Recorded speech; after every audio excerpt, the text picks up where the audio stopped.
పరిశుద్ధ గ్రంథంలో నుంచి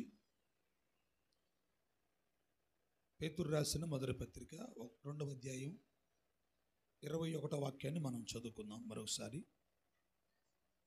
యేషువా మెస్సయా మన కొరకు బాధపడి మనము తన అడుగుజాడలు యందు నడుచుకున్నట్లు మనకు మాదిరి ఉంచిపోయాను. హల్లెలూయా. చూద్దాం గట్టిగా అందరూ హల్లెలూయా, హల్లెలూయా, హల్లెలూయా. మంచిది బిడ్డలారా, జాగ్రత్తగా మీరు కొద్ది నిమిషాలు మనం వాక్యాన్ని విందాం. గత 2-3 వారాలుగా మనం ఈ వాక్యాన్ని ధ్యానం చేస్తూ ఉన్నాం. మనము తన అడుగుజాడల్లో నడవాలని ఆయన మనకు మాదిరి ఉంచిపోయాను. హల్లెలూయా, హల్లెలూయా.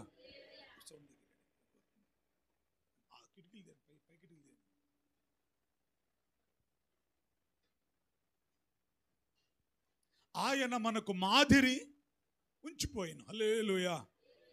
దేని కొరకు ఆయన మనకు మాదిరి ఉంచిపోయాడంటే మనము తన అడుగు జాడల్లో నడవటానికి. దేనికి? మన సొంత అడుగు జాడల్లో మనం నడవకూడదు. మనం ఏం చేయాలంటే యేషువా మెస్సయ్య అడుగు జాడల్లో మనం ఏం చేయాలా? నడవాలి. అప్పుడే మనం ఆ గమ్యాన్ని చేరుకుంటాం.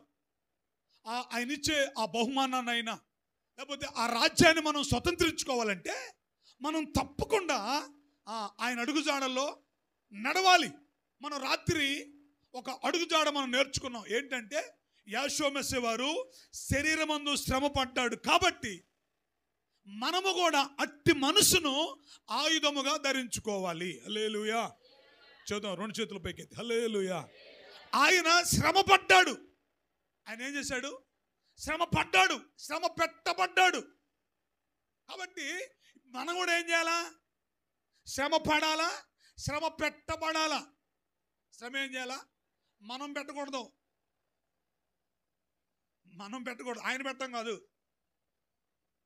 మనం శ్రమ పడాలి, శ్రమ పెట్టబడాలా. యేషువా మెస్సయ్య వారు కూడా శ్రమ పెట్టబడ్డాడు. ఆయన అంతగా చేసుకుంటూ వచ్చింది కాదు అది. ఆయన శ్రమ పెట్టబడ్డాడు. కాబట్టి ఇప్పుడు మనం కూడా ఏం చేయాలంటే ఆయన అడుగుజాడులో మనం నడుచుకుంటా పోవాలి. కాబట్టి బిడ్డలారా, శ్రమ వల్ల కలిగే 2 ఆశీర్వాదాలు మీకు నేను రాత్రి చెప్పా. ఒకటి, శ్రమపడిన వ్యక్తులకి దేవుడు తప్పకుండా సమృద్ధినిస్తాడు. హల్లెలూయా. ఏం చేస్తాడు? ఆయన ఆశీర్వాదం ఇస్తాడు. ఓ మాట చెప్పాలంటే ఆస్తిని అప్పగిస్తాడు ఆయన. రెండోదిగా, శ్రమపడిన వ్యక్తిని ఆ కుటుంబాన్ని ఆయన ఏం చేస్తాడు తెలుసా? విస్తరింపజేస్తాడు. ఏం చేస్తాడు? ఆయన విస్తరింపజేస్తాడు. ఇందులో సుందరరావు గారు పాట పాడింది. ఏంటంట? విస్తరణ. హల్లెలూయా. 3వ మాట కూడా మీరు చూడండి. 3వ మాట కూడా చూడండి. కీర్తనల గ్రంథం 119వ కీర్తన 71వ వాక్యాన్ని మనం చదువుకుందాం. నేను నీ కట్టడలను నేర్చుకొనున్నట్లు శ్రమనొందియుండుట నాకు మేలాయను. హల్లెలూయా. చూద్దాం గట్టిగా అందరూ హల్లెలూయా, హల్లెలూయా. ఇట్లారా శ్రమ వల్ల కలిగే 3వ మేలు ఏందంటే ఇక్కడ కీర్తనకారుడైన దావీదు అంటున్నాడు, నేను నీ కట్టడలను నేర్చుకున్నట్లు, నీ కట్టడలను నేను నేర్చుకున్నట్లు శ్రమ రావటం నాకేమైందంట? మేలైంది. ఇక్కడ కింద ఉంది, ఇంకా శ్రమ రాకమునుపు 60వ వాక్యం నేను చదువుతున్నా, మీరు జాగ్రత్తనండి. శ్రమ కలగక మునుపు నేను త్రోవ విడిచి తిని. ఇప్పుడు అంటే శ్రమ కలగక ముందేమో త్రోవ విడిచిపెట్టి వెళ్ళిపోయాడంట. శ్రమ వచ్చిన తర్వాత ఇప్పుడు నేను నీ వాక్యాన్ని అనుసరించి నడుచుకుంటున్నాను. కాబట్టి శ్రమ పొందుట వలన నేను నీ కట్టడలను నేర్చుకున్నట్లు, నీ ధర్మశాస్త్రము నేను గైకొన్నట్లు, నీ ఆజ్ఞలు నేను పాటించినట్లుగా శ్రమ నొందటం నాకు మేలు. హల్లెలూయా. రాజారావు గారు చెప్పు హల్లెలూయా. ఇప్పుడు శ్రమ మేలా కీడా? కీడుగానే కనబడిద్ది, కీడుగానే కనబడిద్ది. కానీ దాని వెనకాల తప్పకుండా మేలు ఉంటుంది. కాబట్టి ఇప్పుడు శ్రమ వల్ల కలిగే మేలు ఏందంటే కట్టడలను నేర్చుకోవడానికి అవకాశం దొరికిందంట. ఏంటంట? కట్టడలు. అంటే ఇప్పుడు యావే తండ్రి ఒక విశ్వాసిని ఎలాగో నడిపించాలో, ఏ మార్గంలో నడిపించాలో, లేకపోతే ఏ ఉపదేశంలో నడిపించాలో ఆయన కొన్ని పద్ధతులు పెట్టాడు. పెట్టలేదా? పెట్టాడు. వాటినే ఆయన ఆజ్ఞల రూపంలో ఇచ్చాడు. బైబిల్లో ఇంచుమించు 613 ఆజ్ఞలు ఉన్నాయి. ఎన్ని ఆజ్ఞలు ఉన్నాయి? 613 ఆజ్ఞలు ఉన్నాయి. అందులో చేయవలసినవి ఉన్నాయి, చెయ్యకూడనివి కూడా ఉన్నాయి. కాబట్టి ఇప్పుడు ఈ 613 ఆజ్ఞలు మనం పాటించాలంటే మనం ఊరికనే పాటించలేమంట. ఊరికనే పాటించలేము. ఎప్పుడు పాటిస్తామంటే క్రమపరచబడాలా. ఏం చేయాలా? క్రమపరచబడాలా. ఇంకో మాట చెప్పాలంటే సరిచేయబడాలా. ఏం చేయబడాలా? సరిచేయబడ్డప్పుడు, క్రమపరచబడ్డప్పుడు అప్పుడు మాత్రమే ఆయన కట్టడలను, ఆయన నియమాలను ఒక విశ్వాసి ఏం చేస్తాడంటే గైకొంటాడు. మీరు చూడండి, అబ్రహాముని యావే తండ్రి పిలిచాడు. అప్పుడు అబ్రహాం గారికి 75 సంవత్సరాల వయసు. ఎంత వయసు అమ్మా? ఎంత వయసు? 75 సంవత్సరాల వయసు అబ్రహాం గారికి. అంతకుముందు అబ్రహాం గారి జీవితంలో సంతానం లేదు. ఏమి లేదు? సంతానం లేదు. ఇప్పుడు యావే తండ్రి వచ్చి అబ్రహాంతో మాట్లాడాడు. అబ్రహమా, నువ్వు నా మాట విని చెప్పిన దేశానికి వెళ్తే అక్కడ నిన్నేం చేస్తా, నేను ఆశీర్వదిస్తా, నీ నామాన్ని గొప్ప చేస్తా, నువ్వు అనేక మంది దీవించబడతావు అని చాలా వాగ్దానం చేశాడు. ఇప్పుడు బిడ్డలు చెప్పండి, మరి వాగ్దానం చేసిన ఆయన వాగ్దానం నెరవేర్చడానికి ఎందుకు 25 సంవత్సరాలు పట్టింది? వాగ్దానం చేసిన ఆయన వాగ్దానం నెరవేర్చడానికి ఎందుకు 25 సంవత్సరాలు పట్టింది? మిమ్మల్ని అడుగుతున్నా.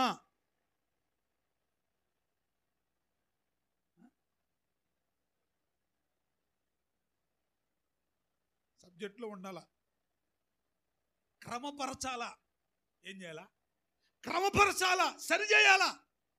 అంటే ఒక మనిషిని సరిచేయకపోతే, ఒక మనిషిని క్రమపరచకపోతే ఆ విలువ తెలియదు. ఇప్పుడు మీకు అర్థం కావడం చెబుతాను, జాగ్రత్తగానండి. తల్లిదండ్రుల మాట వినుడు కాదు, పైగా తాగుబోతుడు. వాడికి ఒక 10 లక్షలు చేతికిస్తే ఏమా? వాడు క్రమపరచబడ్డాడు కాదు. వాడికి ఆ విలువటో తెలియదు కాబట్టి వాడు ఇష్టానుసారం ఖర్చు పెట్టుకుంటాడు. అదే క్రమపరచబడ్డ ఒక వ్యక్తి ఉన్నాడు అనుకోండి, దేనికి ఎంత ఖర్చు పెట్టుకోవాలో, లేకపోతే దేనికి ఎట్లా వాడుకోవాలో, దేని కొనుక్కోవాలో, దేని కొనుక్కోకూడదు, ఏవి అవసరమైనయో ఏవి అనవసరమైనవో తెలిస్తే ఈ తెలిసినోడు ఏం చేస్తా తెలుసా? క్రమపరచబడ్డాడు, సరిచేయబడ్డాడు, రూపాయి ఖర్చు పెట్టుకోవాలంటే జాగ్రత్త పడతాడు. అవునా కదా అమ్మా జీవరాణి గారు? అవునా కదా? అంతే. అంటే ఎందుకనయ్యా అంటే కొంతమంది చూడండి, కొంతమంది దూబరా ఖర్చు పెడుతుంటారు, కొంతమంది జాగ్రత్త పడుతుంటారు.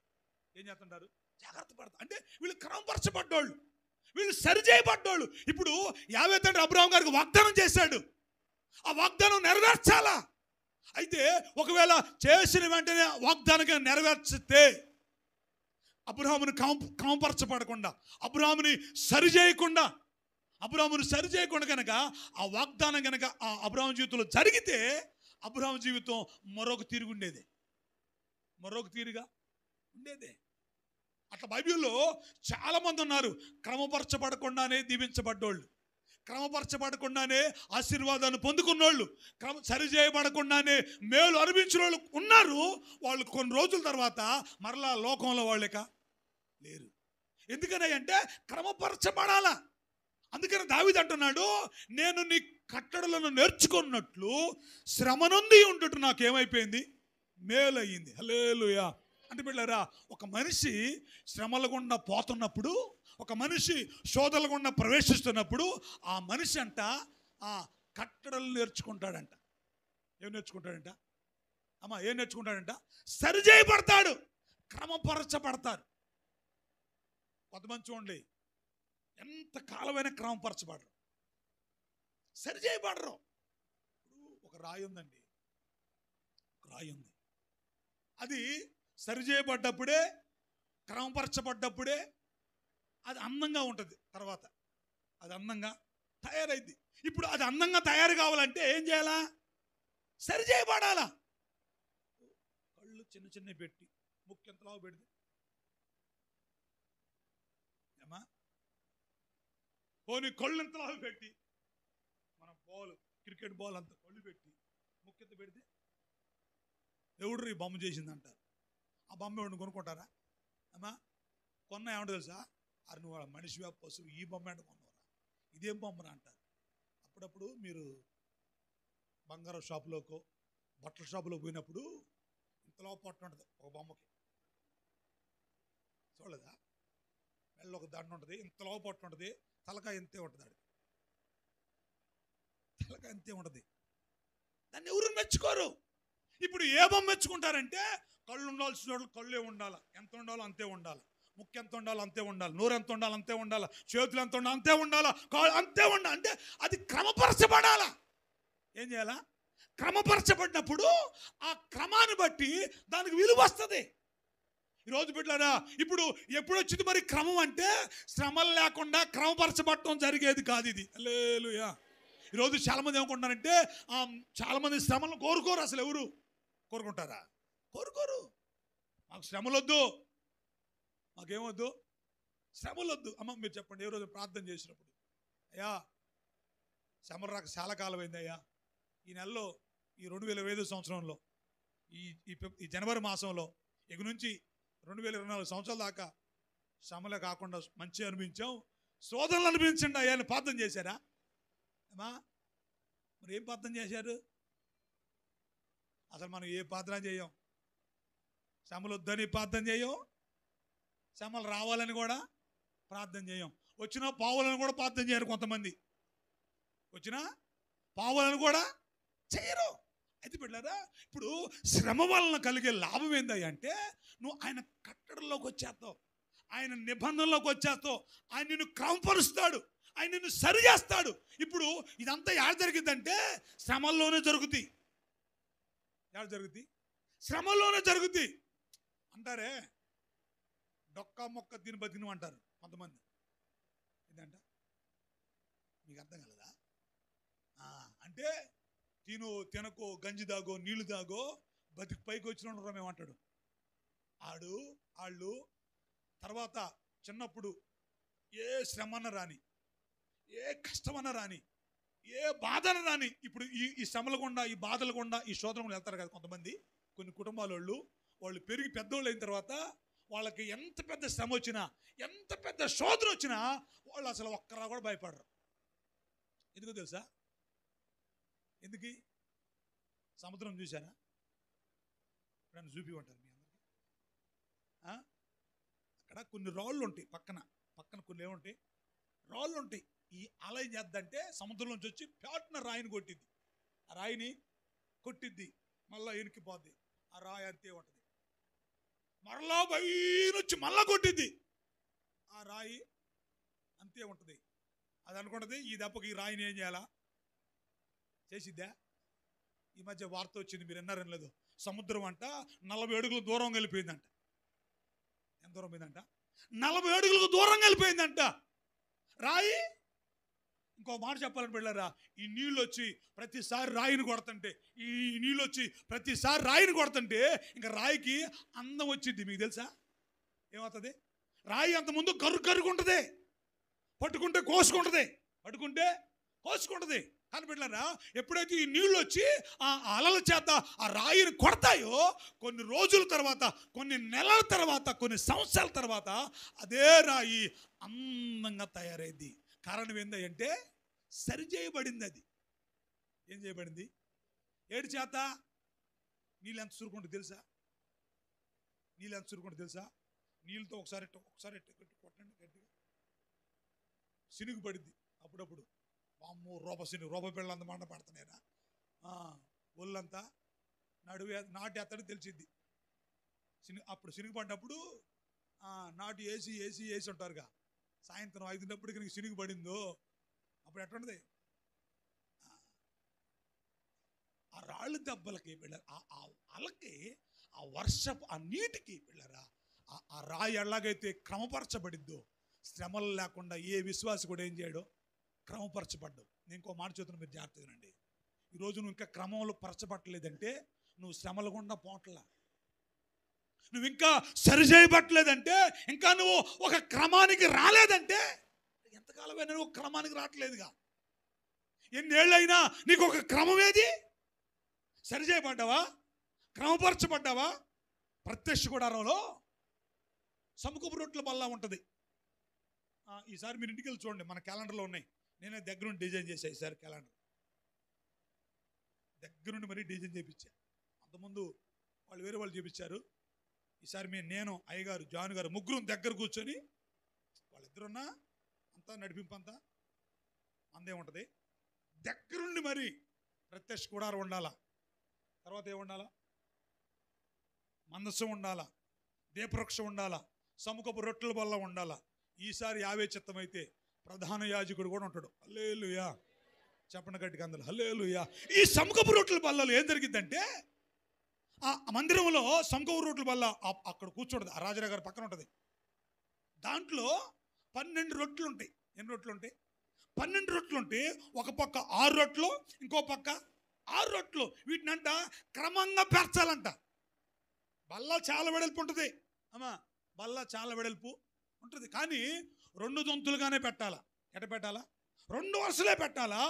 ఒక రొట్టె మీద ఒక రొట్టె, ఒక రొట్టె మీద ఒక రొట్టె, ఇటు పక్క 6 రొట్టెలు, అటు పక్క 6 రొట్టెలు. అది క్రమపరచబడాలి, క్రమంగా పెట్టాలా. బల్ల అంతా ఉందిగా, వర్షం పెట్టుకోవచ్చుగా?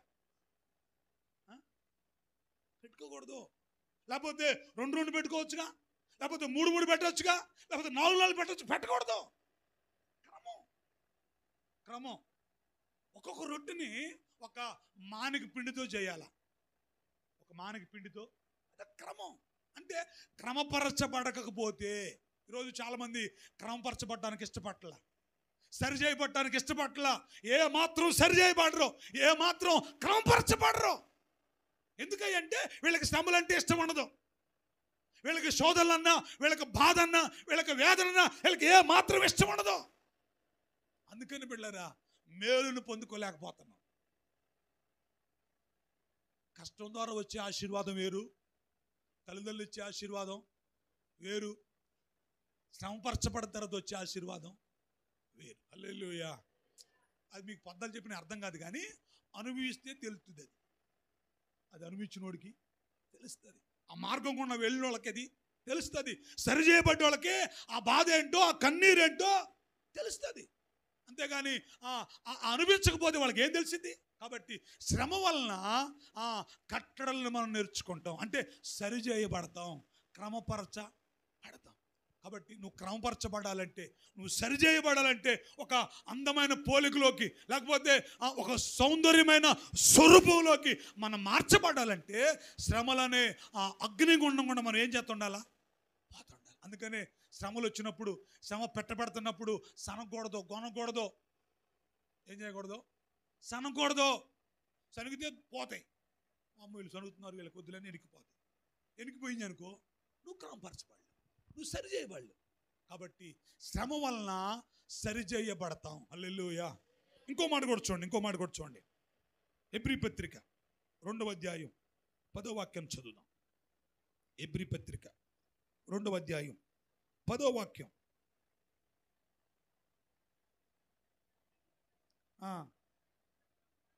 ఎవని నిమిత్తము సమస్తము ఉన్నవో, ఎవని వలన సమస్తము కలిగినాయో, ఆయన అనేకులైన కుమారులను మహిమకు తెచ్చుచుండగా, అమ్మా ఇగో ఈ మాట అందరు జాగ్రత్త, మన రక్షణకర్తను శ్రమల ద్వారా సంపూర్ణుని చేయుట యావేకి తగును. హల్లెలూయా. చదువుదాం గట్టిగా అందరూ హల్లెలూయా.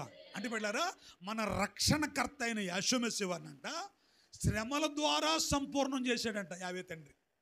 వేటి ద్వారానంట? శ్రమల ద్వారా సంపూర్ణం. యేసుమసీహు ఆ కల్వరి కొండ పైన ఒక మాట అన్నాడు. చెప్పండి, ఏ మాట అని తెలుసా? సమాప్తమైంది అన్నాడు. బ్రతుకున్న దినాల్లో కూడా ఒక మాట అన్నాడు. ఏమన్నాడు తెలుసా? నాలో పాపం ఉందని మీలో ఎవడు శాపిస్తాడన్నాడు. అంటే బిడ్డలారా, ఏ పాపం లేకుండా ఎలా బ్రతకగలిగాడు ఆయన? ఏ లోపం లేకుండా ఎలా బ్రతకగలిగాడు? కారణం ఏంటంటే ఇక్కడ వాక్యం చెబుతుంది, పరిశుద్ధాత్ముడు అంటున్నాడు శ్రమల ద్వారా పరిపూర్ణత. హల్లెలూయా. అంటే శ్రమలు లేకపోతే సంపూర్ణతలోకి మనం ఏం చేయలేము, రావు. అంటే ఎండకెండాలా, వానకి తడవాలా, చలికి కూడా, అప్పుడే సంపూర్ణత. ఇప్పుడు కొన్ని కట్టతాలు అయితే ఒడ్లు ఏమైతే, ఎందుకైతే కట్టతాలు ఏమ్మా రాయలమ్మ గారు, ఎందుకైతే మరి పెట్టకుండా ఏం చేస్తున్నారు? అంటే అక్కడికి పోకపోతే నీళ్ళు అందే టైం నీళ్ళు అందాలా, ఎరువు అందే టైంలో ఎరువు అందాలా, కలుపు తీసే టైంలో దానికి ఏం చేయాలా, కలుపు తీయాలి. అంటే ప్రతి అనుభవం గుండా పోయినప్పుడే ఒక పరిపూర్ణమైన గింజ బయటకు వస్తుంది. హల్లెలూయా. లేకపోతే అది అసంపూర్ణమే. అది ఏమైపోద్ది? అసంపూర్ణమే. మనకు తూర్పాలు పోతూ ఉంటే కొన్ని గింజలు ఏమో దూరంగా వెళ్ళిపోతాయి, కొన్ని ఏమో అక్కడ పడుతుంటాయి, కొన్ని ఏమో కాళ్ళ ముందు పడతాయి. ఇప్పుడు దూరంగా పోయినట్టు సంచులో పోసుకుంటారా, కాళ్ళ ముందు పడ్డ సంచులో పోసుకుంటారా? కాళ్ళ ముందు పడ్డే. ఎందుకంటే అవి సంపూర్ణమైనవి. అవి ఏమిటాయి? ఇప్పుడు అవి ఎందుకు సంపూర్ణంగా మార్చబడ్డాయంటే అవి అన్ని అనుభవాలు గుండా అవి బిడ్డలారా, శ్రమల ద్వారానే సంపూర్ణత. శ్రమలు లేకుండా ఏ విశ్వాసి కూడా సంపూర్ణుడు కాలేడు. కష్టం రాకుండా, కన్నీరు కార్చకుండా, వేదన పడకుండా, రోగం గుండా పోకుండా, శాపం గుండా పోకుండా ఏ వ్యక్తి కూడా సంపూర్ణంగా మార్చబడలేడు. శ్రమ ఒక మనిషిని సంపూర్ణుడిగా మారుస్తుంది. హల్లెలూయా. శ్రమ పొందిన వ్యక్తి అంట సంపూర్ణుడైపోతాడంట. ఇక ఆయన వ్యక్తిలో, అలాంటి వ్యక్తిలో ఇక ఏ లోపాలు కూడా కనపడదు, ఏ పొరపాటు కూడా ఏం చేయదు, కనపడదు. అందుకని వాక్యం చెబుతుంది, ఎస్ఎంఎస్ కూడా సంఘంలో మచ్చైనా, చెప్పండి, డాగైనా, కళంకమైన, ముడతైనా, అట్టిది మరి ఏదైనా ఉండకూడదు అనుకున్నాడు ఆయన. హల్లెలూయా. ఎందుకని ఉండకూడదు అంటే సంపూర్ణం కావాలా. ఏం కావాలా? అయ్యా ఏం కావాలా? సంపూర్ణం కావాలా. ఎప్పుడైతే సంపూర్ణం అంటే శ్రమ వచ్చినప్పుడు అయింది. ఎప్పుడైద్ది? యాషమెస్సి వారికే శ్రమలు వస్తే మరి మన సంగతి ఏమా? యాషమెస్సి వారికే శ్రమలు వస్తే ఆయన సంపూర్ణుడు కావాలంటే ఆయనే శ్రమలు పాలయ్యాడంట. మరి మనం శ్రమలు లేకుండానే సంపూర్ణమవుతామా? కాలేము. ఒకవేళ కనుక శ్రమలు లేకుండా సంపూర్ణమైతే అది సంపూర్ణం కాదు. అదేం కాదు, సంపూర్ణం కాదు. మీరు చూడండి, ఇటుక చూడండి. ఇంక 2 గంటలకి మన దగ్గరకు వస్తాయి. చూడకపోతే అప్పుడు చూడండి. అంటే మీరు చూడలేదన్నట్టు చూస్తున్నారు. ఇటుక ఆమె చూస్తుంది, ఎక్కడ తప్ప అని చూస్తుంది.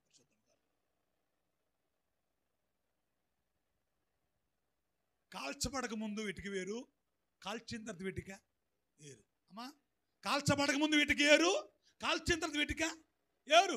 చూడండి, కాల్చిన తర్వాత ఆ ఇటుక మీద నీళ్లు పోయినాయి, కరిగిద్దా? కరగదు. మట్టిలో పెట్టండి, కరిగిద్దా? కరగదు. కాల్చబడకపోతే కాస్త నీళ్లు పోతే మళ్ళా మట్టి అయిపోద్ది. ఒకసారి కానీ బండి కనుక అటు తొక్కించుకుని వదలిపోతే పిప్పు అయిపోద్ది. కాల్చిన ఇటుక ఎన్ని బండ్లు పోయినా అట్టే ఉంటుంది. ఎందుకు తెలుసా? కాల్చబడింది. అదేం చేయబడింది? కాల్చబడింది. మరి మనం కాల్చబడకుండానే సంపూర్ణం కావాలనుకోవటమే, అది కూడా ఇటుకాలే ఉంటుంది. కాల్చబడకపోయినా ఇటుకాలే ఉంటుంది, దాన్ని కూడా ఇటుకే అంటారు. కానీ బిడ్డలారా, కాల్చిన ఇటుకను కాల్చబడిన వీటికి తేడా ఏంది అంటే, కాల్చిన ఇటుక సంపూర్ణమైపోద్ది, కాల్చబడకపోతే అది అసంపూర్ణంగా ఉంటుంది. అది ఏ రోజన్నా వర్షం వస్తుంది, తప్పకుండా మళ్ళీ మట్టిలోని ఖచ్చితంగా కలిసి తప్పకుండా పోద్ది. వర్షం వేళ కాకపోతే రేపు వద్దండి అమ్మా. వర్షం వేళ కాకపోతే రేపు వస్తుంది. ఈ నెల కాదు, వచ్చే నెల ఖచ్చితంగా వర్షం వస్తుంది. అది కాల్చబడకపోతే మరలా తిరిగి మట్టిలోనే కలిసిపోద్ది. ఈరోజు చాలామంది ఎందుకు లోకంలో కలిసిపోతున్నారు తెలుసా? శ్రమల గుండా పోట్ల ఏం చేయట్లా, కాల్చబట్ల. శ్రమల గుండా ఈ కుటుంబాలు నడిపించబట్ల, శోధనల గుండా ఈ కుటుంబాలు నడిపించబట్ల. ఒక మాట చెప్పాలంటే శ్రమ పెట్టబట్ల వీళ్ళు. వాక్యం చెబుతున్న మాట ఏంటంటే, శ్రమల గుండా సంపూర్ణత వస్తుంది. హల్లెలూయా. చూద్దాం గట్టిగా అందరూ హల్లెలూయా. కాబట్టి ఒకటి, శ్రమ వలన ఆశీర్వాదం సమృద్ధి దొరికిద్ది. శ్రమ వలన విస్తరించబడతాం. శ్రమ వలన ఏం చేస్తాం? విస్తరించబడతాం. మూడోదిగా, శ్రమ వలన సరిచేయబడతాం. ఏం చేస్తాం? కట్టడలు నేర్చుకుంటాం, క్రమపరచబడతాం, సరిచేయబడతాం. మీకు అర్థం కావడానికి ఒక మాట చెబుతున్నా. అందులోనే చిన్న కుమారుడు ఉన్నాడు, ఆస్తి తీసుకుని వెళ్ళిపోయాడు, ఇష్టానుసారంగా గడిపాడు. కరువు వచ్చింది, డబ్బులు అయిపోయినాయి, తిరిగి ఇంటికి వచ్చాడు. ఇంటికి వచ్చిన తర్వాత బయట ఒక మీటింగ్ జరుగుతుంది. అటు ఇంట్లో ఉన్నాడు, బయట ఒక మీటింగ్ జరుగుతుంది. బయట మీటింగ్ ఏంటి? యజమ్మ గారు, ఏంది బయట మీటింగ్? ఎట్టుంది ఎవరు?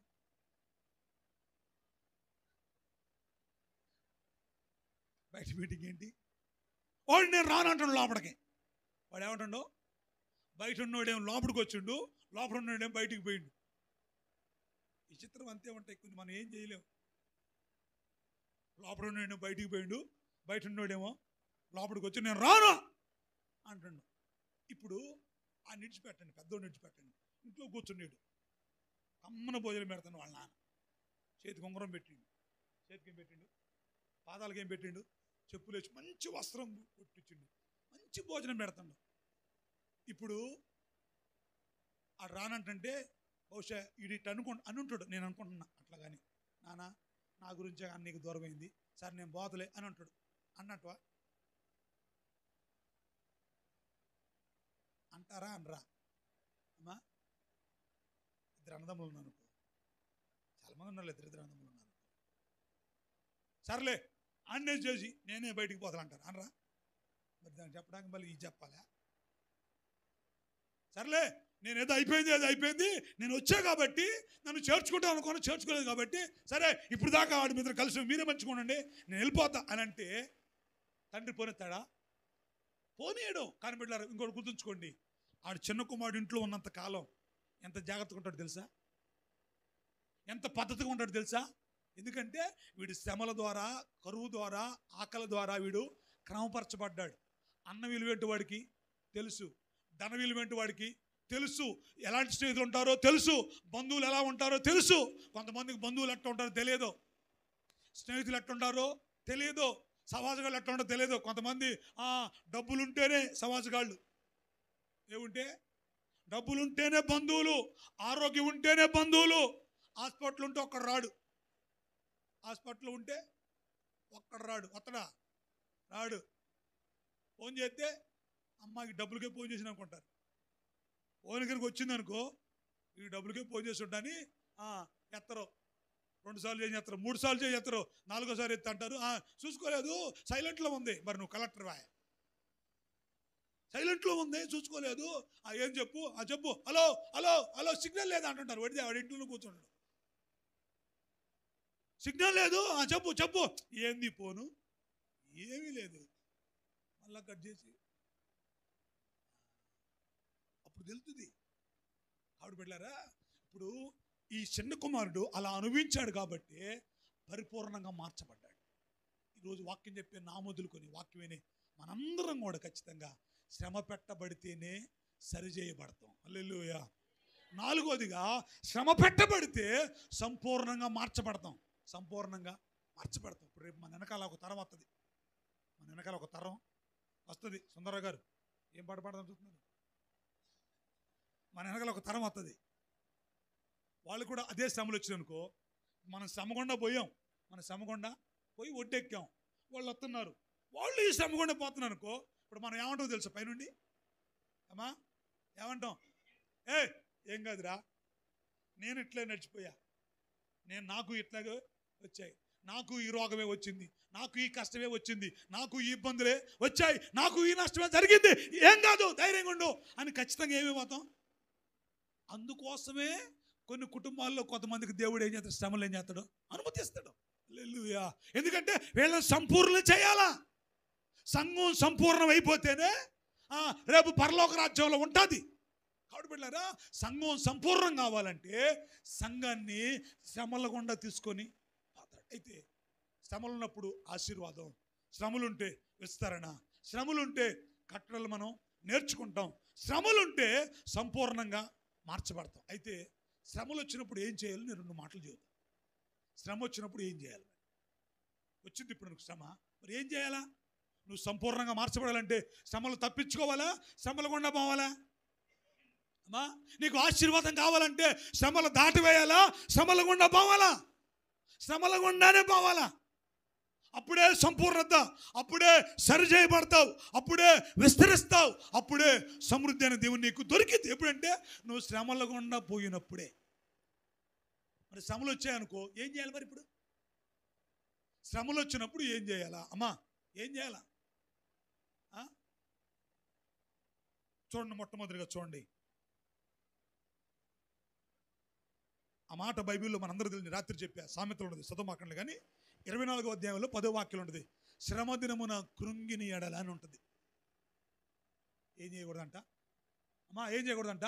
కృంగకూడదు. అంటే ధైర్యంగా ఉండాలని. శ్రమ వచ్చినప్పుడు ఏం చేయాలా? కొంతమంది పెద్దోళ్ళు భలే మాట్లాడతారు, భలే విచిత్రం అంటే వాళ్ళ మాటలు ఏమంటుంది తెలుసా? ఆ మాట నాకు చాలా ఇష్టం. ఆ మాట అంటే శ్రమలు వచ్చిననుకో, మనిషి కాకపోతే గొడ్డు కోత అనుకుంటున్నాం శ్రమలో అంటారు. ఏమంటారు? మనిషికి కాకపోతే గొడ్డు కోత అనుకుంటున్నా, మనిషికే వస్తాయి అంటే ఆ మాట ఎందుకుంటున్నారు? ధైర్యపరిచే మాట అది. నేను గొడ్డల్లా. కొంతమంది రివర్స్ కొంటారు, వాళ్ళు మనం ఏం చేయలేము, వాళ్ళకి వందనాలే చెప్పాలి. ధైర్యపరుస్తున్నారు. ఏం చేస్తున్నారు? ధైర్యంగా ఉండాలా. దావీదు జీవితంలో కూడా కొన్ని శ్రమలు వచ్చాయి. యోనాతాను అంటాడు, దావీదు అంటాడు ఒకరోజు, తందుకి మీ నాన్న పొద్దాలను చంపాలని చూస్తుండవు, పొద్దాలు కత్తిసిరేస్తాను, ఇదంతా ఎందుకు, నువ్వే నన్ను చంపరాదాను, నువ్వే నన్ను చంపరాదండి, ఆ మాట నువ్వు అనొద్దాను, ఆ మాట నువ్వు అనొద్దు, నేను ఎనొద్దని దావీదునంట, యోనాతానంట ధైర్యపరిచాడంట. హల్లెలూయా. ఏం చేశాడంట? ధైర్యపరిచి ఒక బంగారపు లాంటి మాట మాట్లాడాడు. తెలుసా మాట ఏంటో? అసలు గారు ఏంటా మాట? మీరు తెలుసన్నావుగా అనలేదా? ఏంటా మాట అంటే, నువ్వు రాజు అయితూ, నువ్వు రాజు అయితూ నేను నీకు సహకారిని అవుతా, నేను నీకేమైతా సహకారిని అవుతా అనేసరికి, ఇప్పుడు చెప్పండి, రాజ్యం లేకుండా అడవుల్లో తిరిగోడికి నువ్వు రాజు అవుతూ అంటే భయపడతారా? ధైర్యంగా ఉంటాడా? అమ్మా, పెద్ద మరియమ్మ గారు ధైర్యంగా ఉండరు? హాస్పిటల్లో బాగలేదండి, డాక్టర్లు చెప్పారు 15 రోజుల్లో ఖాళీ అని చెప్పారు డాక్టర్లో. 15 రోజులు ఏముండదో చెప్పారు, ఖాళీ. నువ్వు చూడటానికి పోయిను, మా చుట్టాలంట 15 రోజులు ఖాళీ అంటక చూసేద్దామని పోయిను. కొంతమంది ఎలాంటి వాడు ఉంటుంది తెలుసా? 15 రోజులు కూడా బతకనేరు వాళ్ళని. ఎన్ని రోజులు బతకనేరు? నయోమి గారు 15 రోజులు కూడా బతకనేరు. కొంతమంది 12 రోజులకే చంపుతారు. ఎన్ని రోజులకే? 12 రోజులకే చంపుతారు వాళ్ళు. ఆడే మళ్ళీ కొంచెం దూరంగా పోయిన మాట్లాడుకోరుగా, అయిపోతుంది. మనకి ఇప్పుడు చాలా తేడా వచ్చింది, మనం కొంచెం బాగుంది, ఇలా అయిపోతుంది అని అంటే అది వాళ్ళ చెవుల్లో పడిద్ది. నువ్వు 10 సార్లు 15 సార్లు అంటావు, అది వాళ్ళ చెవుల్లో పడిద్ది. అమ్మో, నేను బతకనంట అని ట్యాబ్లెట్ వేసుకుంటే నాకెందుకు ట్యాబ్లెట్ చచ్చేదానికి, అదొక దండగా, నాకెందుకు ఇంజక్షన్ చచ్చేదానికి అని ధైర్యపరచాల. శ్రమ వచ్చినప్పుడు ధైర్యంగా ఉండాలా, ధైర్యపరచాల, కృంగిపోకూడదు. ఏం చేయకూడదు? ఇప్పుడు కన్నీరు కార్చడం అనేది మానవులుగా అది ఎవరికైనా జరిగేదే. ఎడుతారు, బాధపడతారు, ఇబ్బంది, అది కానీ కృంగిపోకూడదు. ఏం చేయకూడదు? కృంగిపోకుండా ధైర్యంగా ఉండాలి. హల్లెలూయా. రెండో మాట మీరు బిడ్డలు చూడండి, రెండో మాట కూడా చూడండి. యాకోబు రాసిన పత్రిక 5వ అధ్యాయం 13వ వాక్యం. ఇంకొకళ్ళు ఫిలిప్పీలు రాసిన పత్రిక 4వ అధ్యాయం 14వ వాక్యం చదవండి త్వరగా.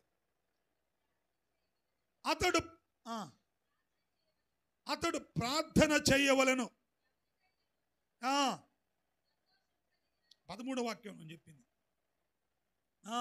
మీలో ఎవరికైనా శ్రమ సంభవించినా అతడు ప్రార్థన చెయ్యాలి. హల్లెలూయా. చూద్దాం గట్టిగా అందరూ హల్లెలూయా. మీలో ఎవడైనా శ్రమ వచ్చిందా? ఏం చేయాలమ్మా? ఒకటి ధైర్యంగా ఉండాలా. కృంగపోకూడదు, ఏం చేయకూడదు, బలహీనం కాకూడదు, దిగజారిపోకూడదు, ధైర్యంగా ఉండాలా, ధైర్యంగా ఉండాలా. రెండోదిగా శ్రమ వచ్చినప్పుడు మరి ధైర్యంగా ఉండి ఏం చేయాలయ్యా? కౌలమ్మ గారు ఏం చేయాలా? ప్రార్థన చేయాలా. యాకోబు అన్నాడు, మీలో ఎవడైనా శ్రమ సంభవించినా అతడు ఏం చేయాలంట? ప్రార్థన చేయాలి. బిడ్డరా, శ్రమ వచ్చినప్పుడు మనం ప్రార్థన చేయం. ఏం చేయం? ప్రార్థన చేయం. ప్రార్థన చేసి పని చేయాల. ప్రార్థన చేసి అంటే బిడ్డరా ప్రార్థనే, ప్రార్థనే. ప్రార్థన చేయకుండా శ్రమలను మనం గెలవలేం. ప్రార్థన చేయకుండా శోధనలు మనం అధిగమించలేం. ప్రార్థన చేయకుండా కష్టాలకు మనం దూరంగా పాలేం. ప్రార్థన, ప్రార్థన, ప్రార్థన. అందుకని యెషమేశ్వర్ అనేది, అయ్యా మీరు మెలుకుగుండి ప్రార్థన చేయండి, విసుగుకు నిత్యం ప్రార్థన చేయండి, ఎడతెగక ప్రార్థన చేయండి. రాత్రంతా ప్రార్థన చేసేవాడు, హల్లెలూయా. పగలంతా పరిచర్య చేసేవాడు, రాత్రంతా ప్రార్థన చేసేవాడు. ఎందుకు ఈ రాత్రంతా ప్రార్థన అమ్మా? ఎందుకంటే శ్రమ సంభవించిందా ఏం చేయాలంట? వెళ్ళరా, కొంతమంది ప్రార్థన మానేస్తారు. శ్రమ వస్తే, దుఃఖం వస్తే, బాధ వస్తే, కన్నీరు వస్తే చేసే ఫస్ట్ పని ఏంటంటే ప్రార్థనే మానేస్తారు. ఏం మానరు, ఏం మానరు. మానేసింది ఏంటి తెలుసా ఆదర్ గారు? ప్రార్థనే. రోగం వచ్చింది, ఏం మానేస్తారు? ప్రార్థనే. భర్త కొట్టిండు, ఏం మానేస్తారు? ప్రార్థనే. ఫంక్షన్ వచ్చింది, ఏం మానేస్తారు? ప్రార్థన తప్ప ఏది అన్నీ దొరుకుతూనే ఉంటాయి. కొద్దిగా వెనక ముందు మంచుకున్నప్పుడే హుషారుకి వెళ్ళిపోతారు. మంచి రావద్దు కొంచెం ముక్కుంటం ములుకుంటా పనికన్నా పోతారు, ఊరికన్నా పోతారు, ఏమైనా చేస్తారు. కానీ ప్రార్థన బట్టికి ఒకరు అడిగామనుకో, ఏ అమ్మ మన ప్రార్థన రాలేదు ఏంటంటే, ఏమి లేదు అయ్య గారు, ఈసారి వారు వస్తాలే అయ్య గారు, ఏమి లేదు అయ్య గారు, ఏమి లేదు అయ్యా అంటుంటారు వాళ్ళు. మగవాళ్ళు కూడా అన్ని పనులు దొరుకుతూనే ఉంటాయి. తింట వాగుతారా? అసలు అన్నిటికన్నా ముందు అదే ఫస్ట్. మీరు ఎక్కువ అట్ట, మరి మాకు తెలియదు అట్ట అంటుంటారు. ఎవరు లేకుండా చూసి తిని మళ్ళీ మళ్ళీ మళ్ళీ ఏడుతుంటారట. ఎవరు లేకుండా చూసి ఏం చేస్తారట? ఆయన ఏటో పోతారుగా అరిసి దెబ్బతో ఒక ముద్ద తిని మళ్ళా ఎట్టుంటారు. శ్రమ బిడ్డరా, వాక్యం గుర్తు వాని మీద ప్రార్థన చేయడం నేర్చుకోండి. శ్రమలో ఏం చేయండి? మోకరించండి, ప్రార్థన చేయండి. దావీదు అంటాడు చూడమాట త్వరగా, సమూయేలు 2వ గ్రంథం 22వ అధ్యాయం 7వ వాక్యం చదువుదాం. సమూయేలు 2వ గ్రంథం 7వ అధ్యాయం 22వ అధ్యాయం 7వ వాక్యం. 22:7. నా శ్రమలో నేను యావేకి మొరపెట్టి తిని, నా యావేకి నేను ప్రార్థన చేసి తిని, అదిగో ఆయన తన ఆలయములో ఆలకించి నా ప్రార్థన అంగీకరించెను. హల్లెలూయా. చెప్పండి గట్టిగా అందరూ హల్లెలూయా. ఎప్పుడు ప్రార్థన అంగీకరించబడింది అంటే శ్రమ వచ్చినప్పుడు ఏం చేయాలంట? నా శ్రమలో నేను యావేకి మొరపెట్టి తిని, నా యావే ఆలయములో నేను ప్రార్థన చేసి తిని, నా తండ్రి నా ప్రార్థన. పిల్లరా, శ్రమ వచ్చినప్పుడు ఏం చేయాలంటే ప్రార్థన చేయటం నేర్చుకోవాలా. ఎక్కడ ప్రార్థన చేయాలా? ఇంట్లో ప్రార్థన చేయాలా, ప్రాముఖ్యంగా మందిరంలో ప్రార్థన తప్పకుండా చేయాలి. కొంతమంది మందిరానికి వచ్చి కూడా ప్రార్థన చేయరు. మందిరానికి వచ్చే ఇంట్లో ఎట్లా చేయలేవు ప్రార్థన.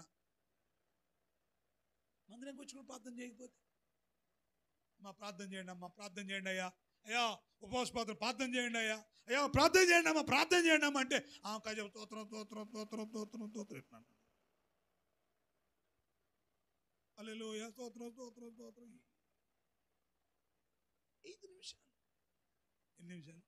5 నిమిషాలు. పట్టుమని ఒక పావుగంట ప్రార్థన చేయం. పరిశుద్ధమ్మ గారు భలే గడుగుతాయి కానీ పట్టుమని ఒక అర్ధగంట మోకాళ్ళేసి ప్రార్థన చేయం మనం. పిల్లరా, శ్రమ వచ్చినప్పుడు ప్రార్థన చేయటం నేర్చుకోండి. పౌలు శీలను చెరసాల్లో పడేశారు. ఎక్కడ పడేశారు? అమ్మా ఇక రేపు రాబోయే రోజులు చెరసాలే, రాబోయే రోజులేక చెరసాలే రేపు రాబోయే రోజుల్లో. ఏం చేయాలి అప్పుడు? వాళ్ళిద్దరు సరసాల్లో పడేసి భయంకరంగా కొట్టి కాళ్ళకి చేతులకు బండిలో పడేసి సరసాల్లో పడేస్తే అర్ధరాత్రి మెలకు వచ్చిందంట. హల్లెలూయా. మెలకు చూసుకుంటే ఎవరున్నారు? భయంకరమైన కటిక చీకటి సరసాల్లో ఉన్నారు. వాళ్ళు చేతులకు బండిలో చూసుకుంటే బాయ్ ఉన్నావా? ఉన్నాయా. నీ అమ్ముడు వచ్చింది, నాకు వచ్చింది అలా శీల అన్నాడా? అయ్యా ఇక్కడే ఉన్నా అన్నారు. ఏంది సంగతి అన్నారు. ఏం లేదు, ఎత్తు ఒక పాట అండవు. ఆయన పాట పాడటం మొదలుపెట్టాడు. హల్లెలూయా. ఆయన పాట పాడుతుంటే వాళ్ళందరూ మెలకు వచ్చింది. పక్కన వాళ్ళు వీళ్ళేందిరా ఈ రాత్రి పాటలు పాడుతాను అనుకున్న వాళ్ళు వేసి కూర్చున్నారు. వీళ్ళు ఎవడు లైట్ వేసి ఉంటాడు. వేయలేదు అనుకోవట్లేదు, లైట్ వేయలేదు. దీపం ఆయనే తెచ్చాడు. ఎవరు? సరసాల నాయకుడు తెచ్చాడు దీపాన్ని. అందరు పాటలు పాడుతున్నారు. అందరూ ఏం చేస్తున్నారు? వాక్యం చెబుతున్న మాట ప్రార్థన చేస్తూ పాటలు పాడుతుండగానే ఉంది. హల్లెలూయా. పిల్లలా శ్రమ వచ్చిందా? ప్రార్థన చేయి. ఏం చేయి? ప్రార్థన చేయి. మనం ఏం చేస్తామంటే ప్రార్థన చేయకుండా అన్నీ చేస్తాం. ప్రార్థన చేయకుండా కాబట్టి ప్రార్థన చేసి అన్నీ చేయి. ప్రార్థన చేసి ప్రార్థన చేయి, ప్రార్థన చేయి, ప్రార్థన చేయి. ఒకటే మార్గం అండి, ప్రార్థనే. హల్లెలూయా. మూడో మాట చెప్పి నేను ప్రార్థన చేస్తా. ఫిలిప్పీ రాసిన పత్రిక 4వ అధ్యాయం 14వ వాక్యం చదవండి. అయినా నా శ్రమలో మీరు పాలు పుంజుకున్నది మంచి పని. హల్లెలూయా. చెప్పండి చెప్పండి, అందరూ రెండు చేతుల పైకి చెప్పండి. హల్లెలూయా, హల్లెలూయా. శ్రమ వచ్చినప్పుడు ధైర్యంగా ఉండాలి. ఒకటి, శ్రమ వచ్చినప్పుడు ఏం చేయాలి? రెండోది ప్రార్థన చేయాలి. మూడో మాట, శ్రమ వచ్చినప్పుడు ఏం చేయాలి సా? దైవజనుడు అయిన పౌలు గారికి శ్రమలు వచ్చాయి. ఫిలిప్పీ సంఘంతో మాట్లాడాడు. అమ్మా ఏ సంఘంతో మాట్లాడాడు? ఫిలిప్పీ సంఘంతో మాట్లాడాడు. అందుకనే నేను మీకు చెబుతున్న చాలా విషయాలు. సంఘంలో పౌలు గారికి ఇంచుమించు 14 సంఘాలు ఉన్నాయి. ఎన్ని సంఘాలు ఉన్నాయి? కొరింథీ సంఘంతో ఈ మాట చెప్పలా. కొరింథీతో ఈ మాట చెప్పలా. లేకపోతే ఎఫెసు సంఘానికి ఈ మాట చెప్పలా. అందుకనే కొంతమందికి కొన్ని మాటలు చెప్పకూడదు. అర్థమైందండి నా మాట? కొంతమందికి కొన్ని విషయాలు ఏం చేయకూడదు? చెప్పకూడదు. కొంతమందికి ఎందుకంటే వారి వారి ఆత్మీయ స్థితిని బట్టే మాట్లాడాలి. వారి ఆధ్యాత్మిక జీవితాన్ని బట్టి, వారి భక్తి జీవితాన్ని బట్టి, వారి క్రమాన్ని బట్టి వారితో మాట్లాడితే వాళ్ళకి అర్థమైపోతుంది. ఇప్పుడు అది వాడు చూడు, అందరు నాకు తిరిగితే వాడు అడు తిరిగి ఇప్పుడు తిరుగుతుంటే నాకెళ్ళి నేనేమంటానంటే ఆడు నాకెళ్ళి తిరిగిన అవసరం లేదు అని చెబుతున్నాను. అయినా నాకెళ్ళి తిరగని అవసరం కూడా లేదంట నేను. అదేంది అయ్య గారు? సాలెం రోజుకి ఒక న్యాయం, మేము నిద్రపోతే అమ్మా లే అంటున్నాం. ఆమెకు ఒక న్యాయం, మాకు ఒక న్యాయం అంటారా? ఒకవేళ అట్ట అంటే నువ్వు అసలు రాకుండా ఉంటాయి న్యాయం. ఎందుకంటే ఆయనకి తెలియదు.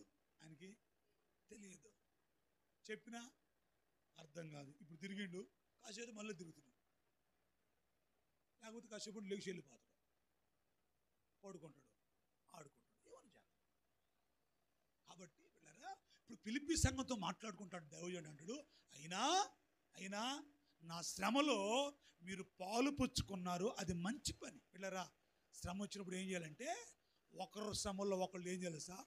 పాలు పంపులు పంచుకోవాలి. హల్లెలూయా. సంఘం అంటే ఒక శరీరం. సంఘం అంటే ఏంటిది అమ్మా? ఒకటే రెండా? రేమ్మగారు ఒకటేగా? ఒక శరీరం. ఇప్పుడు ఒక శరీరంలో అమ్మా పెద్దోళ్ళమ్మ గారు వింటున్నారా? వింటున్నారు. చెయ్యికి నొప్పి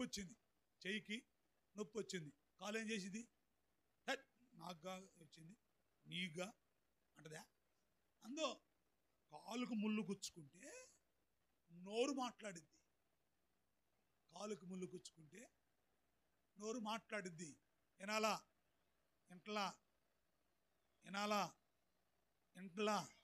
వినకపోతే నువ్వు సంఘం కాదు. ఎవరు కాదు? నువ్వు శరీరం కాదు. అటేనా అయ్యారు అంటారా? కాదు అని చెబుతాను నేను మళ్ళా.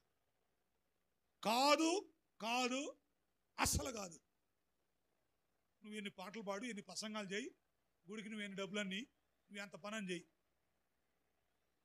నా మాట మీకు అర్థమవుతుందా? అర్థం కావాలి ఈ పూట. కాదండి, నిజంగా కాలుకు ముళ్ళు గుచ్చుకుంటే నోరడుతుంది. ఎందుకని? ఒక శరీరంలో అవయవాలు.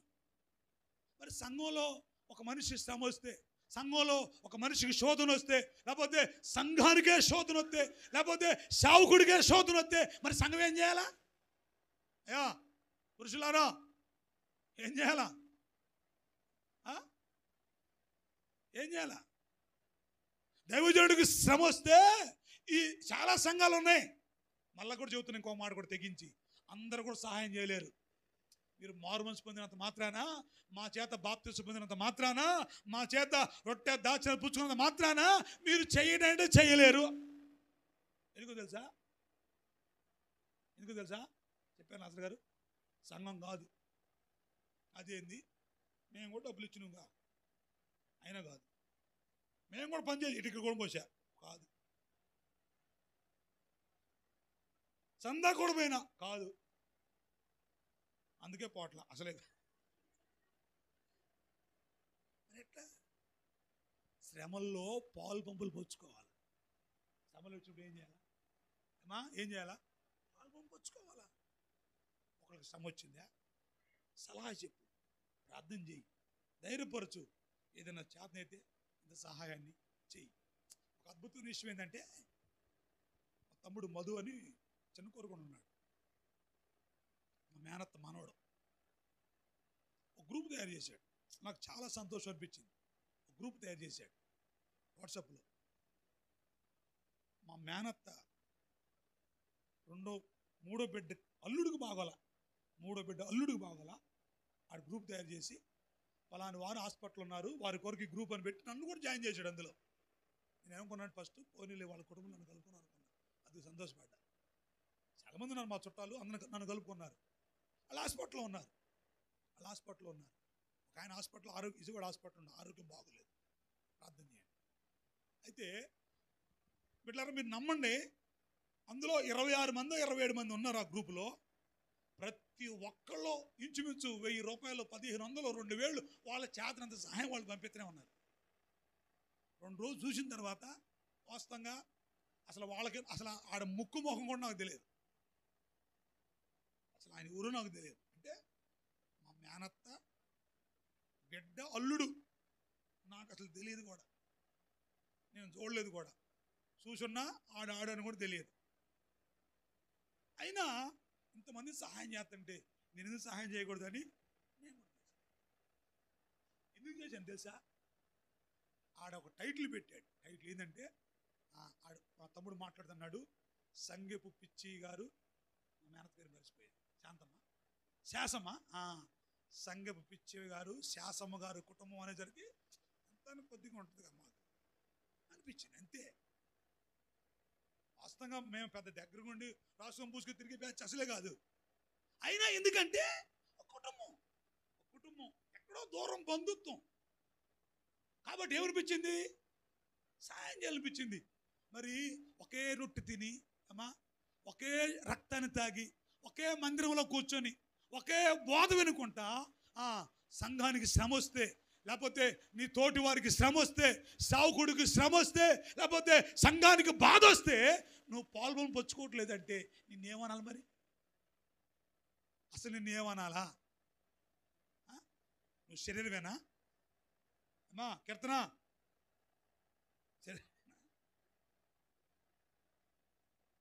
కాదు. శ్రమలో అయినా మీరు మంచి పని చేశారు ఫిలిప్పీ సంఘస్థులారా. నా శ్రమలో మీరు ఏం చేశారంట? పాలు పంపులు పంచుకున్నారు. ఒకరోజు పేతురు గారు చేపలు పట్టడానికి సముద్రం తీరానికి వెళ్ళాడు. విస్తారంగా చేపలు పట్టాడు. వల పిగిలిపోతుంది, దోణి నిండిపోయింది. పక్కన దోణి ఖాళీగా ఉంది. పక్కన దోణి, అమ్మ వినండి జాగ్రత్తగా, పేతురు గారిలో ఉన్న గొప్ప మనసు చెబుతుంది మీకు. పక్కన దోణి ఖాళీగా ఉంది, ఈ దోణి నిండిపోయింది, ఇంకా చేపలు ఉన్నాయి. మీరు ఏం చేస్తారు చెప్పండి? మీరుంటే ఏం చేస్తారు? మీ దోణి నిండింది, మీ వల్ల చేపలు ఉన్నాయి, పక్కన వాళ్ళలో ఒక్క చేప లేదు, అందులో దోణిలో ఒక్క చేప కూడా లేదు, వల్ల కూడా లేదు. మీ దోణి నిండింది, మీ వల కూడా నిండి ఉంది. ఏం చేస్తారు మీరు? ఏం చేస్తారు? పేతురు ఏం చేసి తెలుసా, రేయ్ ఇడ్రండ్రా ఇడ్రండ్రా ఇడ్రండ్రా అన్నారు. అగా నువ్వు అంతే పిలుతూ నీకు షాపు దొరికినాయి, మాకు ఒక షాపు కూడా దొరకలా.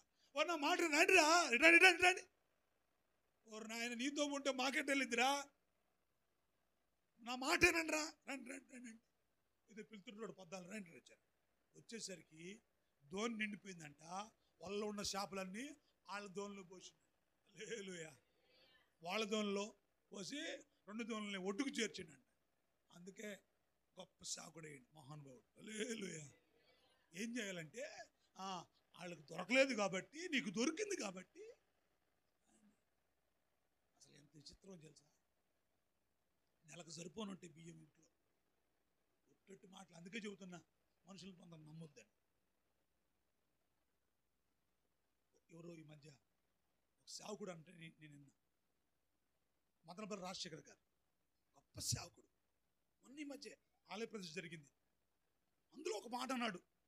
వాళ్ళ కుటుంబ సభ్యులు అందరూ నుంచి పెట్టాడు.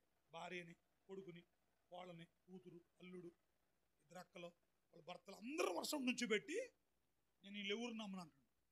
అందులో భార్య కూడా నాకు ఇది ఎంత పెద్ద వీళ్ళు ఎవరు నమ్మను, అందరిని ప్రేమిస్తాను వీళ్ళందరినీ, కానీ ఎవరు నమ్మను, నేను ఆ దేవుడిని ఒక్కడే నమ్ముతాను. ఆ వేదిక మీదనే జాన్వేశ్రీ గారు ఉండవు, ఆ వేదిక మీద జెర్మియా గారు కూడా ఉండవు. నేను అనుకుంటున్నా ఇట్ట కూడా అన్నాడేమో అనుకున్నా. బహుశా అనకపోయిన లోపల గారిని ఉంటాడు, ఏం నేను నమ్మలేదు మిమ్మల్ని నమ్ముతాని.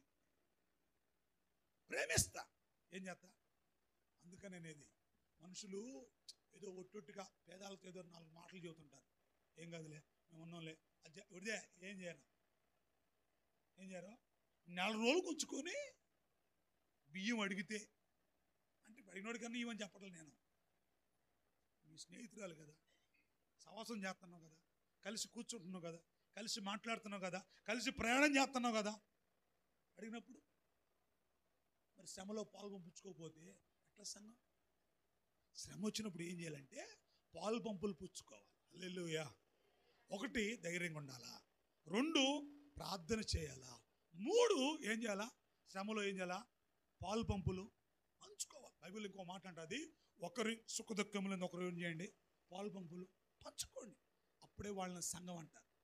అమ్మా అప్పుడే వాళ్ళు ఏమంటారు, సంఘం అంటారు. లేకపోతే వాళ్ళని సంఘం అనరు, వాళ్ళు ఏమనరు, సంఘం అనరు. కాబట్టి బిడ్డారా, శ్రమ వచ్చినప్పుడు ఏం చేయాలంటే కలిసి పాలు పంపులు పంచుకోవాలా. ఒకరి కష్టంలో ఒకళ్ళు, ఒకళ్ళ బాధల్లో ఒకళ్ళు, ఒకరి శోధల్లో ఒకళ్ళు, ఒకరి ఇబ్బందులో ఒకళ్ళు. కొంతమంది ఉంటారు వాళ్ళు ఊరికి సపరేట్. ఆ జాతి కాకి చెప్పండి మీరు డాష్, మీరు చెప్పరు. మొత్తం ఆ జాతి, ఏ జాతిలో కలవ కొన్ని జాతులు సపరేట్.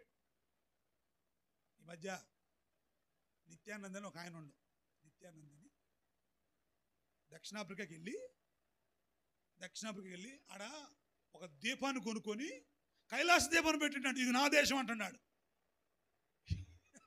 ఎవరి దేశం అంట? ఇది నా దేశం, ఏడెవడు రావాలంటే నా పర్మిషన్ ఉండాలంటున్నాడు. ఇది నా దేశం, కైలాస దేశం అంటది. ఆడ సొంతకు డబ్బు కూడా తయారు చేసినాడు. డబ్బు తయారు, ఇది మా డబ్బు, ఇక్కడ ఆ డబ్బే చెల్లిద్ది. ఏ డబ్బు? వాడు చేసిన డబ్బు చెల్లిద్ది. ఆడి చట్టమే చెల్లిద్ది. ఆడు ఏ దేశంతో కలవడం, ఏ ప్రపంచంతో కలవడం. కొంతమంది అంతే ఉంటారు ఎవరితో. నేనేమంటానంటే నువ్వు ఎవరితో కలిసినా కలవకపోయినా సంఘంతో కలిసి ఉండాలి. హల్లెలూయా. చెప్పండి అందరూ హల్లెలూయా. సంఘంతో నువ్వు కలిసి ఉండాలా. ఎందుకంటే సంఘంతో కలిసి ఉంటేనే శరీరం, లేకపోతే కాదు. కాబట్టి వెళ్ళారా, శ్రమ వచ్చిందా ధైర్యంగా ఉండు, శ్రమ వచ్చిందా ప్రార్థన చేయి, శ్రమలు వచ్చాయా కలిసి పాలు పంపులు పంచుకో, అడుగు, ఏం జరుగుతుందో అడుగు, ఏ సహాయం కావాలో అడుగు, లేకపోతే ఏది అవసరమో అవకాశం ఉంటే అంతే. అప్పుడు వాళ్ళని సంఘం అంటారు. అప్పుడు కుటుంబాలు బలపరచబడతాయి, అప్పుడు కుటుంబాలు దీవించబడతాయి. మీరు చెబితే నమ్ముతాను నమ్మరు, కానీ నేను తప్పకుండా చెప్పి తీరుతాను. మీరు చిన్న కోరుకొని పోయినప్పుడు మాల్పల్లిలో కుటుంబం ఉంది. ఎంత విచిత్రమైన కుటుంబం అంటే వాళ్ళు 4 అన్నదమ్ములు. ఒక ఆయన పిచ్చోడు, ఒక ఆయన పిచ్చోడు, టాపి పని చేస్తాడు, బుచ్చలు మోతాడు, టాపి పని బుచ్చలు మోతాడు. ఒక ఆయన చికెన్ కొడతాడు, ఒక ఆయన చికెన్ కొడతాడు. ఒక ఆయన ఇంజనీర్, ఒక ఆయన డాక్టర్. 4 అన్నదమ్ములు, ఒకే తల్లి కొడుకులు, 4 అన్నదమ్ములు. ఒక ఆయన ఏం టైప్ పని చేసుకోడు, తిక్కలోడు టైప్ పని చేస్తాడు, మేస్త్రి కూడా కాదు, బుచ్చలు మోసుకునే వ్యక్తి. ఒక ఆయన చికెన్ కొట్టుకుంటాడు, ఒక ఆయన ఇంజనీర్, ఒక ఆయన డాక్టర్. వీళ్ళు ఏం చేయాలి తెలుసా? 4 పిల్లల్ని కలిసి చదివిస్తున్నారండి. 4 పిల్లలు ఏం చేస్తున్నారు? నేను ఇంజనీర్నని నా కొడుకుని ఒక స్కూల్లో, వీడు టైప్ పని చేసాడని వీడి కొడుకుని ఒక స్కూల్లో కాదు. వాళ్ళు ఇంజనీర్ అయినా, వీడు చికెన్ కొట్టేవాడైనా, వీడు బొచ్చలు మోసేవాడైనా అందరు కొడుకులు ఒకే స్కూల్లో చదవాలా, అందరూ ఒకే ఆహారాన్ని తినాలా, అందరూ ఒకే తిరిగి ఉండాలా. ఒకవేళ నాకు ఇల్లు బాగుందా, ఈ సంవత్సరం నా ఇల్లు కడదాం, 2 ఏళ్ళలో, తర్వాత వాడికి ఇల్లు కడదాం, తర్వాత వాళ్ళకి ఇల్లు కడదాం. ఎంత బాగుంటుందో. నాకు ఒక రోజు నేను చెబుతుంటే నాకు అసలు ఎంత భయంకరంగా ఏడుపు వచ్చిందో. చిన్న నాకు తెలుసు ఎంత తిక్కలోడో. ఇంత బాగా షార్ట్ వేసుకుంటాడు, పెద్ద ఎంత బాగా ఉంటుంది, లూస్ ఉంటుంది. ఎప్పుడు చూసిన బొచ్చలే మాత్రం టైప్ అని. ఆడుకోడు, పెళ్ళైంది, 2 పిల్లలు పుట్టారు, 2 కొడుకులు ఆడికి. నేను అడిగా ఒకరోజు, మీ అబ్బాయిలు ఆడ చదువుతుంటే, మా అబ్బాయిలు శ్రీచైతన్యం చదువుతున్నా అంటాడు. నిన్న దోగు చెప్ప, మాకు నిజం చెప్పన్నా, దోగు కాదు నిజమే అండు. ఎంత ఫీజు అన్న? 1,50,000 అండు. సంవత్సరం 1,50,000 బిడి చదువుతున్నాం అన్న. ఎట్టా? అప్పుడు చెప్పిన కథ అంతా. మేము 4 అన్నదమ్ములు, మా వాడు ఇంజనీరు, నేను పేదోడినైనా నా కొడుకుని కూడా అదే చదివిస్తున్నా. అది ఎంత బాగుంటుంది చెప్పిన కుటుంబం అమ్మా. ఇవాళ వీటిని చూడాలి అట్టు పెట్టి అసలు మాట లేదు, మందలింపు లేదు. ఎట్లా? కాబట్టి ఒకరి శ్రమలో ఒకళ్ళు ఏం చేయాలా? పాలు పంపులు పంచుకోవాలండి. వెళ్ళారా? కాలం దాటిపోయిన తర్వాత, లేకపోతే అవకాశం దాటిపోయిన తర్వాత బాధపడితే, ఇబ్బంది పడితే తర్వాత ఏముండదు. కాబట్టి బ్రతికుండగానే, ఆరోగ్యం ఉండగానే, అవకాశం ఉండగానే ఒకరి శ్రమలో ఒకళ్ళు ఏం చేయండి? పాలు పంపులు పంచుకోండి. మరి ప్రాముఖ్యంగా సంఘ విషయంలో ప్రతి విశ్వాసి ఏం చేయాలి సార్? పాలు పంపులు పంచుకోవాలి. హల్లెలూయా. లేకపోతే నువ్వు సంఘం అని నేను అనుకోను, నేను కాదు, పరిశుద్ధాత్ముడు సంఘాన్ని అలాగా ఏమా ఏ ముగ్గెత్తను అనుకోడు. కాబట్టి అలా అనుకోవాలంటే శ్రమ వచ్చినప్పుడు ఏం చేయాలి సార్? ఒకరి శ్రమలో ఒకళ్ళు ఏం చేయాలా?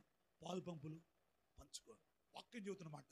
శ్రమ వచ్చినప్పుడు ధైర్యంగా ఉండాలి, శ్రమ వచ్చినప్పుడు ప్రార్థన చేయాలి. దేనమ్మ గారు స్టడీగా ఉన్నారా? మనం పంచద్దామంటారా?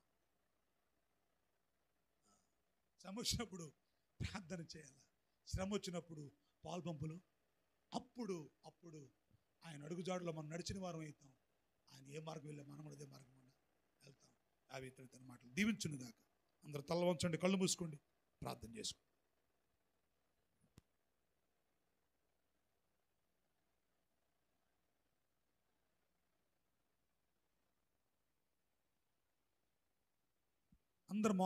అందరు మోకరించి కళ్ళు మూసుకొని